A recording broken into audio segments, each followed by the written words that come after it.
You're about to listen to a new episode of the Redefining CyberSecurity podcast with Sean Martin. Have you ever thought we're selling cybersecurity insincerely, buying it indiscriminately, and deploying it ineffectively? Well, perhaps we are. Let's look at how we can organize a successful information security program that integrates business culture with people, process, and technology to drive growth and protect business value.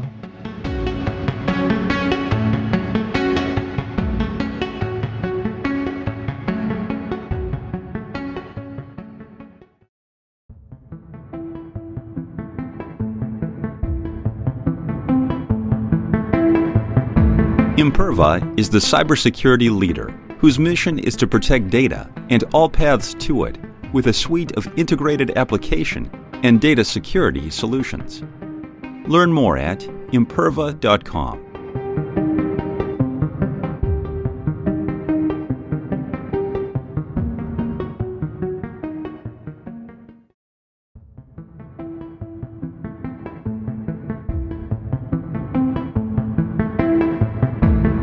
Pantera, the leader in automation security validation, allows organizations to continuously test the integrity of all cybersecurity layers by emulating real-world attacks at scale to pinpoint the exploitable vulnerabilities and prioritize remediation towards business impact. Learn more at pantera.io.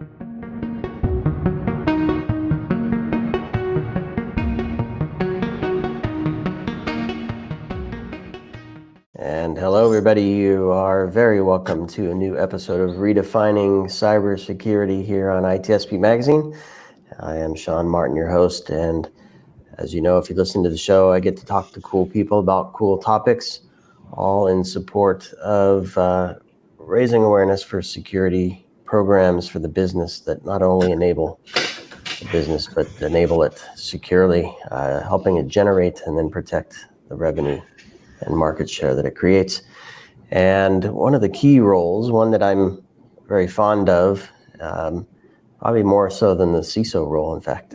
I think there's a lot of pressure on the CISO role, but the SOC analyst does a lot to protect the business, and the never-ending change of threats and scope and environment and all kinds of fun stuff that they have to consider. And the tools change the game a bit.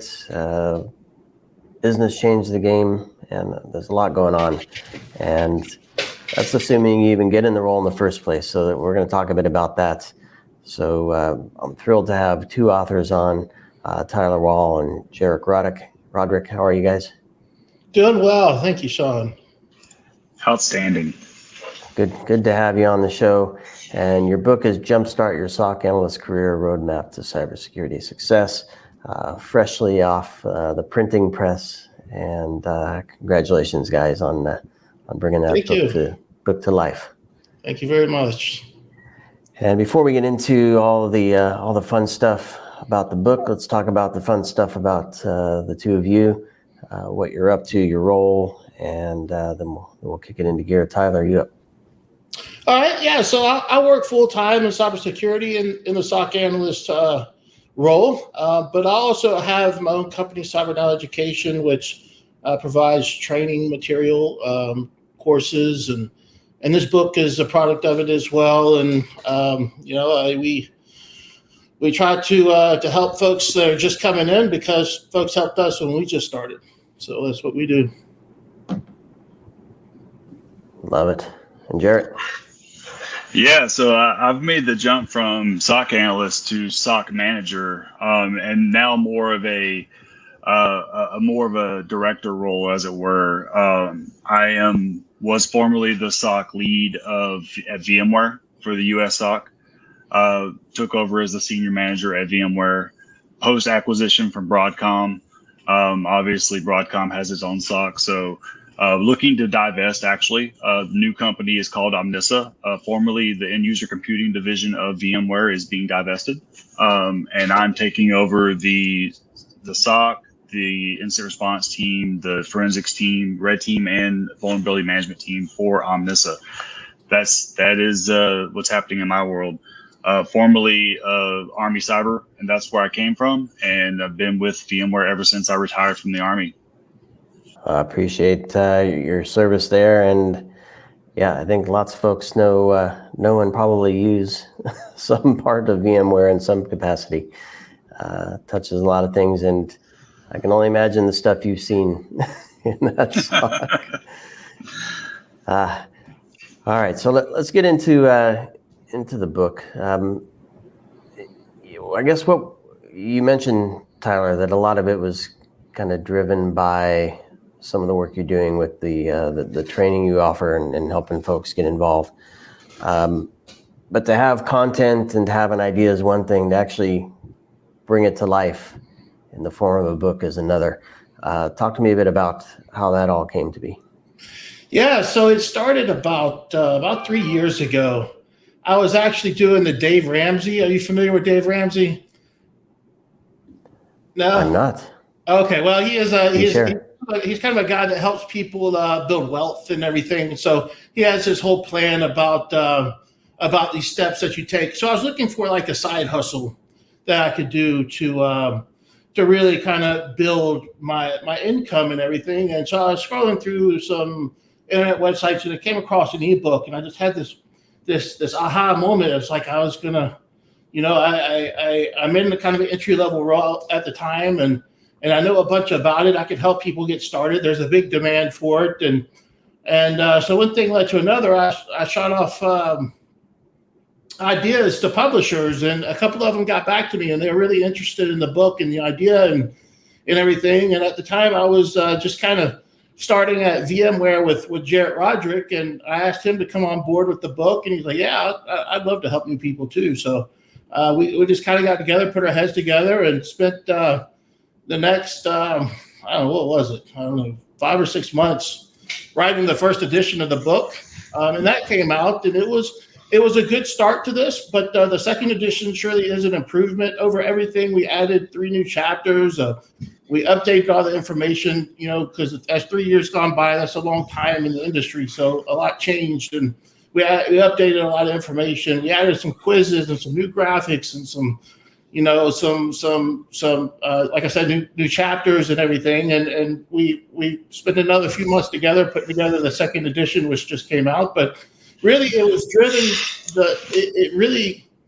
was driven by the desire to kind of give back to the community, because I'm not sure how the community gave to Jarrett, but the community gave to me a lot, especially when I first started. Folks like Dave Kennedy, and I could just go on a list of just numerous people that just helped me out when I first started, and I wanted to do something to give back to the community as well. And there's no big money in writing books. You do it because you like to write and you want to give back, and so that's what we did, and that's kind of how the book came to be.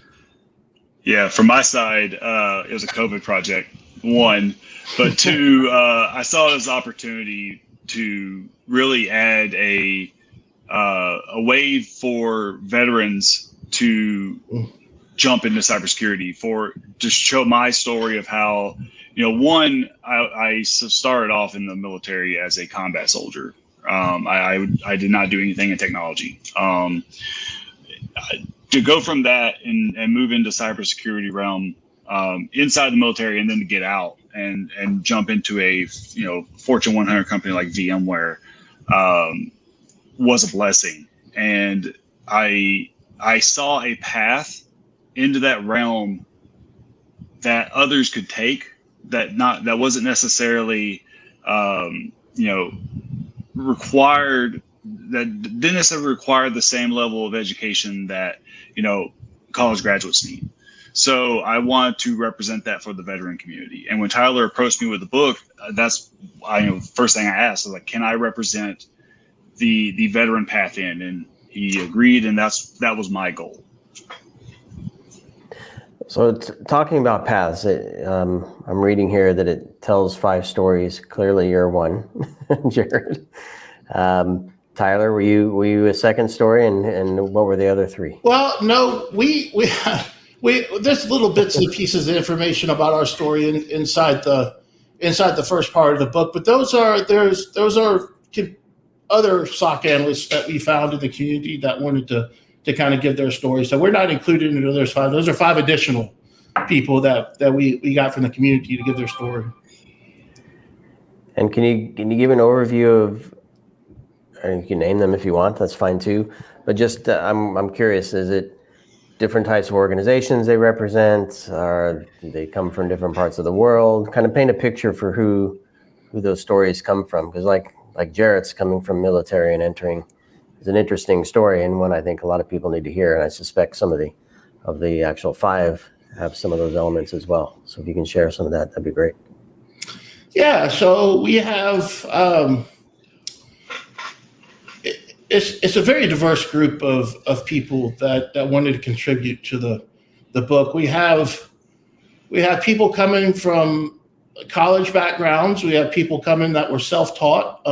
We have people that were veterans that came through, and we have people that just kind of came from other areas of IT as well. I guess those are the 4 primary backgrounds that they came from. The 5 stories are actual real world stories of what happened in the SOC.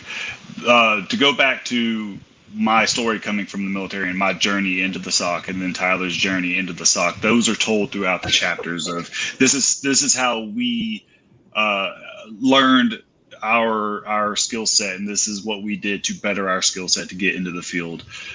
Here are resources for veterans. Here are resources for new college graduates, stuff like that. And that's littered throughout the book in the different chapters.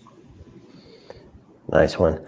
And what are there any misconceptions for what newbies or folks who want to enter this space might think they need? I don't know, the one that comes to mind for myself is you have to have a coding background, right? You have to code stuff.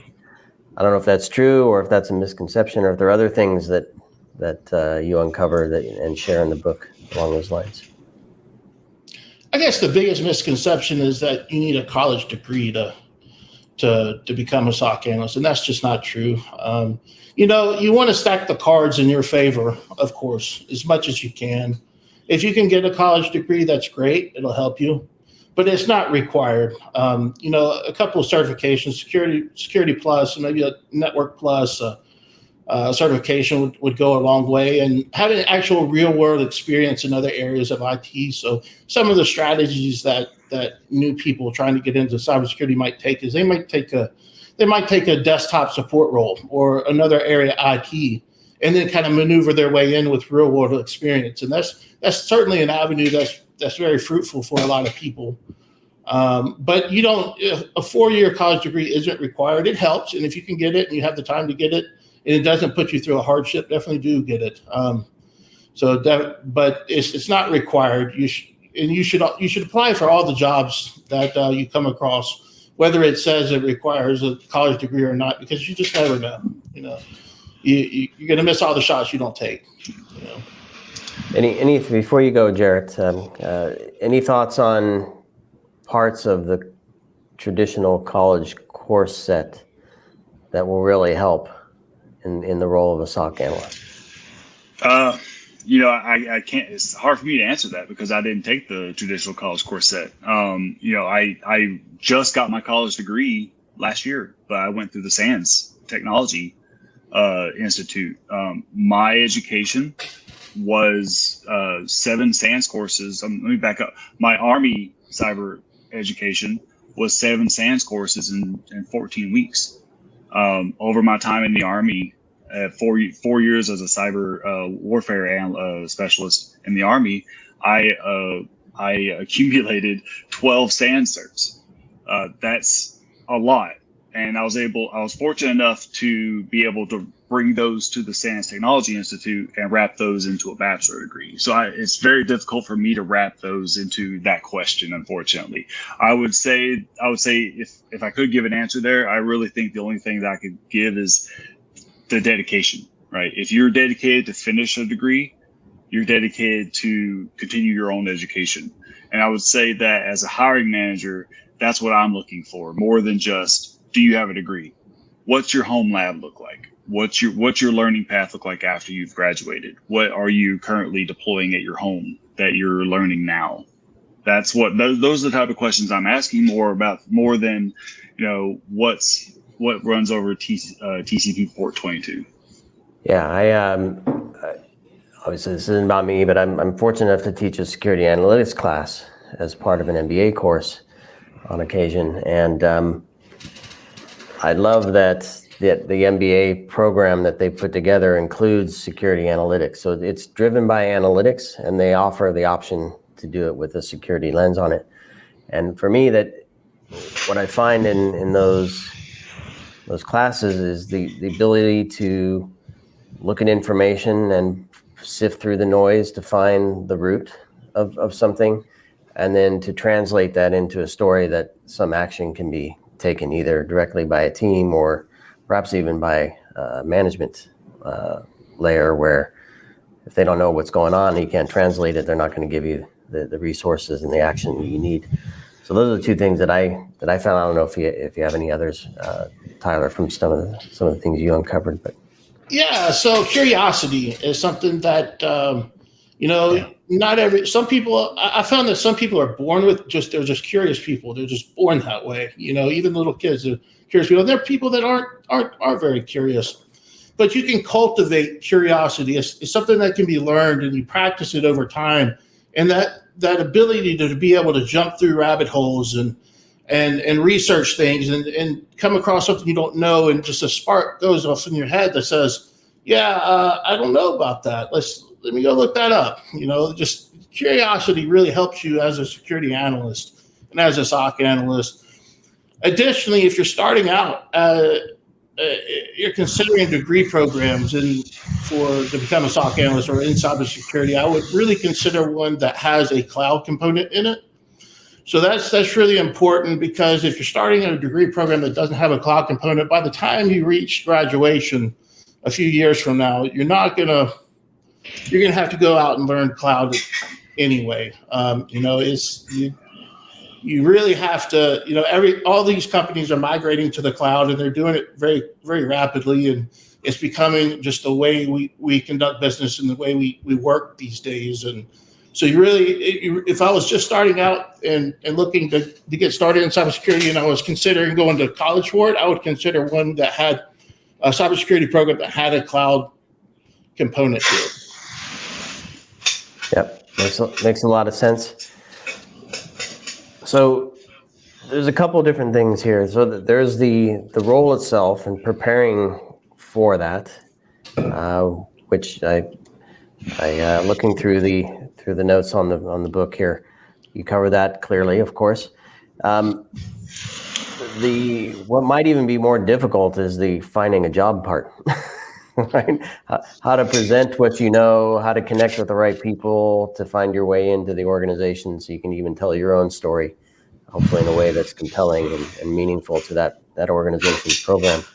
How does a book touch on some of that element of this equation? Yeah, so the book really goes into detail. It talks about the different groups you can get involved in, both online and both in person, like DEF CON groups and 2600, and online communities like Black Hills Information Security, and these online discords that you can get connected to. They're all fantastic, and networking is a big part of it, because you need to find somebody that, especially if you're coming from a non-traditional background, you need to know somebody that's going to make a recommendation for you, that they pick your resume out from the pile and look at it and give you an interview. So you need that kind of in. So, connecting to these networks is really important. Also blogging, you want to blog your personal story. You want to go on medium.com. You want to start a blog, and you want to just kind of document your journey, anything you're learning. You want to kind of document that. You want to, document any kind of struggles or any challenges that anybody might be able to relate. And be sure to put your LinkedIn profile at the bottom in a banner, and that way they can connect with you, and you can kind of grow your community that way. But the book kind of goes into detail about how to find a job and what job titles to look for. There are several different job titles to look for. This, SOC analyst job is just one job title, but there's half a dozen of them that you can look for, and where to go to look for jobs as well. The book kind of covers that as well. Yeah, and I think when we wrote the first edition in what was it, Tyler, 2020, the job market was very different. Right. Mm-hmm. There was no shortage of cybersecurity jobs. We find ourselves in a very different job market right now. And when we found ourselves in this writing the second book or the second edition, we had to really take a look and change quite a bit on the job boards and what to look for when it came to job positions, because now it's a much tougher market because there's such a large influx of applicants into this field. More competitive for sure. It's very much more competitive. I've personally, in the last month even, I've had a couple positions where I've had a rec open for a day, and I've had 500 applicants in a day. It's crazy out there, and not to mention the layoffs that are releasing qualified individuals into the job market. So it's even more difficult for individuals to break through. And something I wanted to make sure that was in the book was, don't be afraid to and start with a contract role, right? That is a great way to get that experience and to break into the cybersecurity, specifically SOC analyst role. Those are out there. MSSPs are hiring for contract roles all the time. They are a great way to start off in this field. And you probably get a wide variety of experience or exposure anyway through an MSSP as well. For sure. So tell me a bit about the structure of the book. So it sounds like there's some storytelling in there, resources for tools and community boards and things like that. Do you feel this is a reference? Is it an inspirational piece? What was your intent pulling this together? It's kind of got both components. It's a book to reference from. For instance, we start out going into the demand of cybersecurity, and then we kind of jump into how to find a job, how to look for a job, and then we kind of jump into what is the day-to-day life like as a SOC analyst, what tools, what terminology you use, and then we jump into the technical skills. So, what is zero trust? What is least privilege? And, TCP/IP. We kind of break it all down for you. So it's a good book to reference there as well. And then we kind of move forward into where the industry is heading and where it's going into cloud security. So we have a chapter dedicated entirely to cloud security, and then we have a chapter dedicated to security automation. So that's a big part of the role, and that's something we address some of the concerns, like what's going to happen to all the SOC analysts when automation takes over. And we kind of address the key concerns of SOC analysts today in a chapter dedicated to SOC automation. And we even cover some new things like how to use ChatGPT and as a SOC analyst, in large language models. And then you get to the back of the book as kind of additional content, all the inspirational stories from our five SOC analysts that traversed the path recently. Jarrett, I'm itching to ask you this question because kind of looking at where the role is heading, and Tyler just touched on automation. On my show, I talk about operationalizing security, not just in the SOC, but the program at large. And I believe that security in general has a lot of knowledge and data to help the business define itself in a way with reduced exposure, reduced risk, and perhaps even better innovation opportunities with security in mind. And no better role than in the SOC, I believe, for that type of knowledge.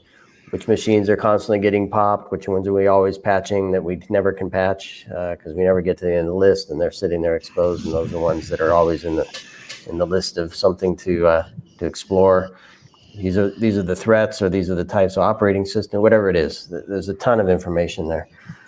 So the future of this role, do you kind of in relation to the automation may take our role is there a way for this role to reinvent itself to be more strategic?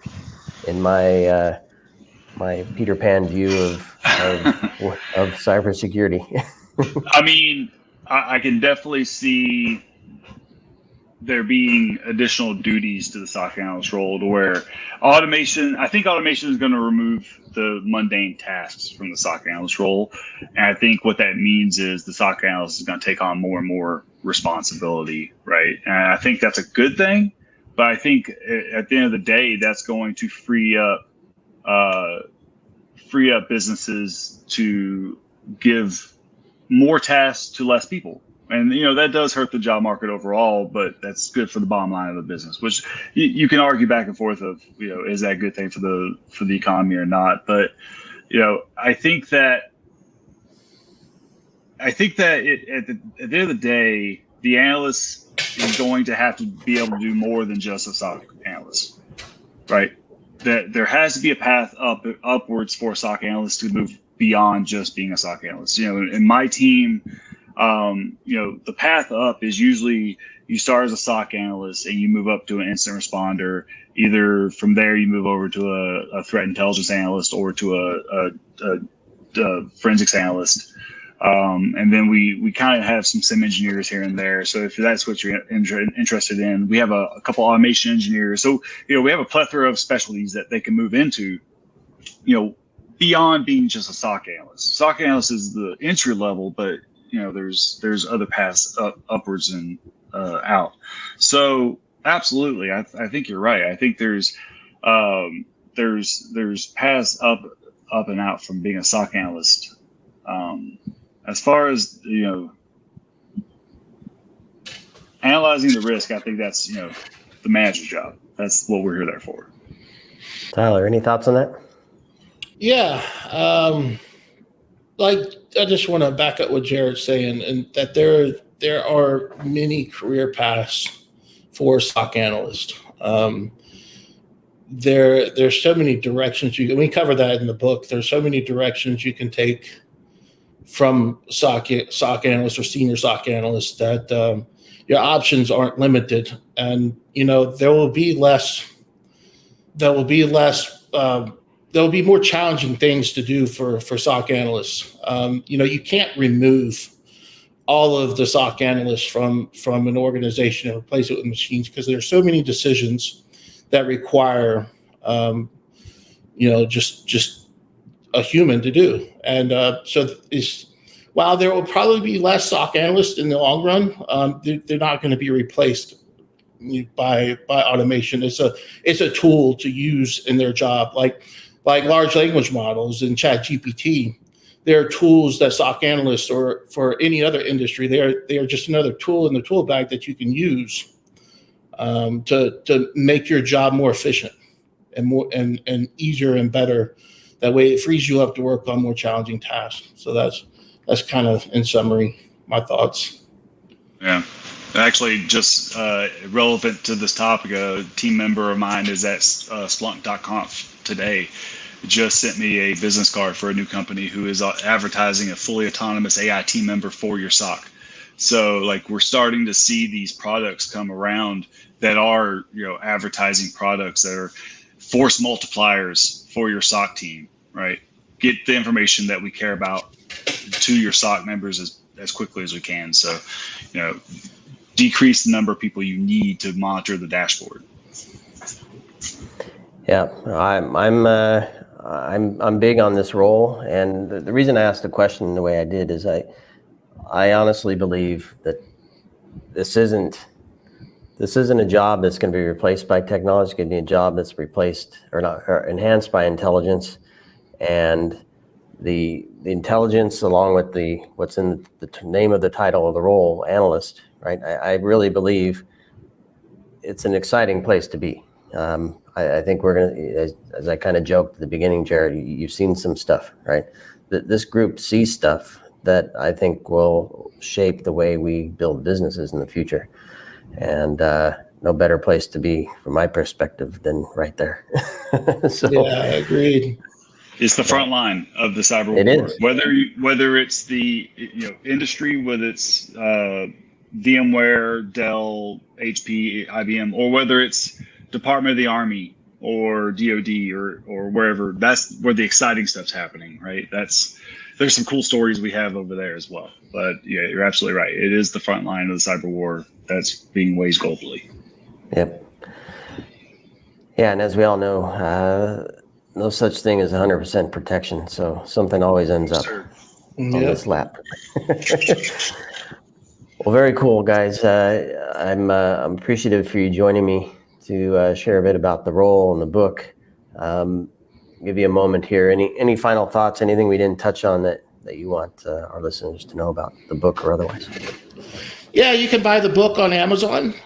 So you can just type in Jumpstart Your SOC Analyst Career. If you end up at the first edition, there'll be a link there when you open it up to go to the second edition. And you can buy it anywhere books are sold, but we prefer you to buy it on Amazon and leave a review when you're done.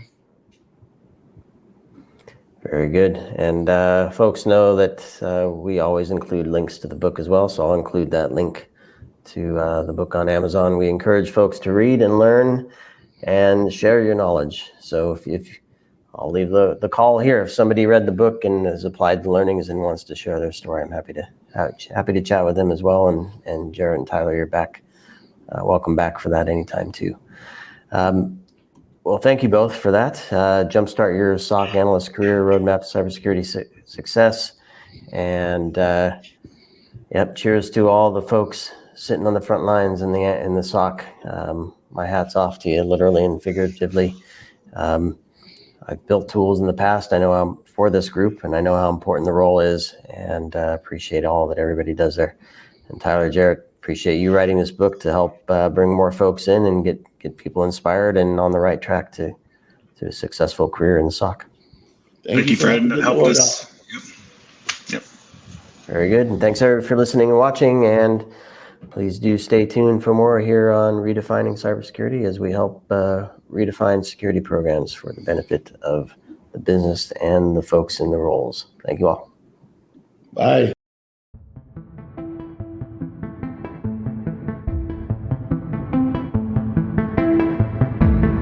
Pantera, the leader in automation security validation, allows organizations to continuously test the integrity of all cybersecurity layers by emulating real-world attacks at scale to pinpoint the exploitable vulnerabilities and prioritize remediation towards business impact. Learn more at Pantera.io.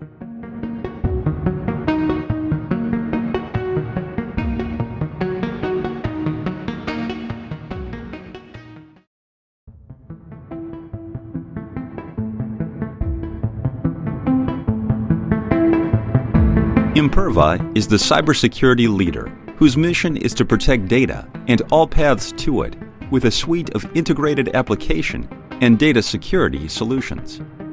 Learn more at imperva.com.